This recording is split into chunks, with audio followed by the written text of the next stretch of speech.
Debating bills, making amendments, and moving legislation forward have been some of the joys of service in the South Carolina Senate. The Senate was built on collegiality and a deep respect for the process. Sadly, partisanship has raised its head over the years and even now threatens to erode the deliberative atmosphere that is so essential to good legislation. As your President Pro Tempore, I have tried to create an atmosphere of nonpartisanship and mutual respect. I believe at the end of the day, the only majority that truly matters is that we're all South Carolinians. As chairman of the Judiciary Committee, I did the same thing. Some of the great senators I called previously by name instilled in me an understanding of how essential it is that we all work together if this body is to function in a thorough way for the vetting of ideas and the making of laws. I've tried in my 11 and a half years as chairman of the Judiciary and as President Pro Tempore to deal with each of you as senators, not as Democrats and Republicans. The highlight of my public service has been the ability to engage in this legislative process. I've fought with you and I've fought against you. I have over the years been very insistent upon the strict construction of the Constitution and the need for the Senate to test each law for its constitutionality before it moves forward. I have warned about the pitfalls of the constitutional act of piggybacking non-germane and totally different subjects on a bill because of time running out in a session. Our Constitution is very clear on that matter, and bobtailing is a practice which any future President Pro Tempore will need to be on the lookout for. The standard that I've applied to other things is now what I must apply to myself. You see, I've been doing for the people of Senate District 41 in this state what I've always wanted to do.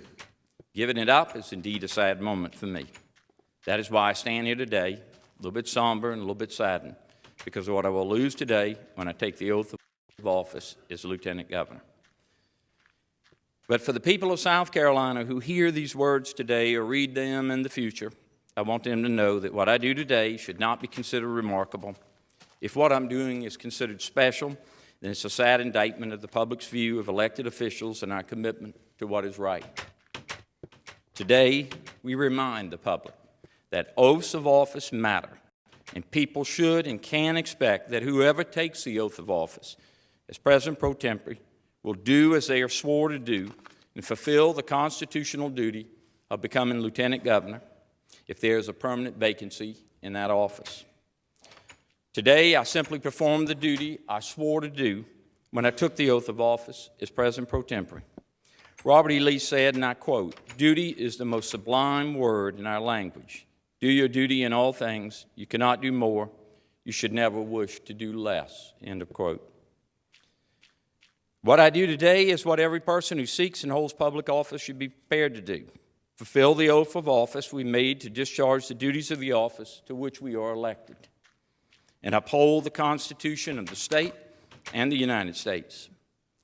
Upholding our oaths is not really a sacrifice. It's simply a way of honoring a promise we made to those who sent us here and that we ask God to bear witness to. But if we ask God to bear witness to the pact between the governed and their representatives, then we should also be prepared for God to hold us accountable as to whether we have honored that commitment. When I learned that the Lieutenant Governor might resign, and eventually had resigned his office, I knew that I had a moral obligation to take my oath of office and to the Constitution of this state. I certainly was planning on running for re-election and hopefully serving again in this august chamber because I love this body and serving the people of South Carolina. Knowing what it is costing me, the decision was a hard one to make, but I knew I had to do. Even knowing you're doing the right thing doesn't make the decision to do the right thing an easy one. But my oath compels me to do the right thing, no matter how difficult it may be to me personally. Each Sunday morning before Mass, I pray to God to not allow power to corrupt me and to have my conscience speak to me about what is right. Although I'm saddened by what I must do, I take comfort in knowing that I've honored what I promised God to do. To my critics who said I created this, if this is what you meant by saying I was making my own bed, and I think I made an honorable bed and I'll lie in it. Our oaths of office are short statements, We swear to discharge specific duties and uphold the Constitution. It is a clear and unambiguous statement of what is expected of an office holder. During my entire political career, I have consistently fought against those who would twist or manipulate the Constitution for their personal or political gain. Our state and nation suffer because of those who do not take their oath seriously and treat our constitutions as simply a means to an end. During my entire political career, I have fought to uphold the Constitution, and I will not stop upholding the Constitution no matter how difficult it may be to me personally. It's more important that I exercise the duties of the office for which I've been elected and uphold my oath. I will not contort the words of both the Constitution and my oath of office in order to keep a position that I may personally prefer. Nor should we ever allow that in the future. People of South Carolina have spoken through their Constitution as to what they require of their government. The Constitution intends that the President Pro Tem of the Senate step up when a permanent vacancy in the office of Lieutenant Governor occurs. That is the clear constitutional duty of the President Pro Tem. I will carry out the Constitution as I swore to do in accordance with the language as written. That is why I will soon take the oath of office as a Lieutenant Governor and thereby vacate my Senate seat. This has been one of the most difficult decisions I've ever faced.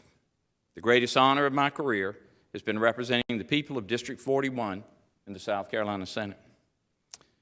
But I came here with a deep commitment to the Constitution, and I will not abandon it now by not doing what I know is right.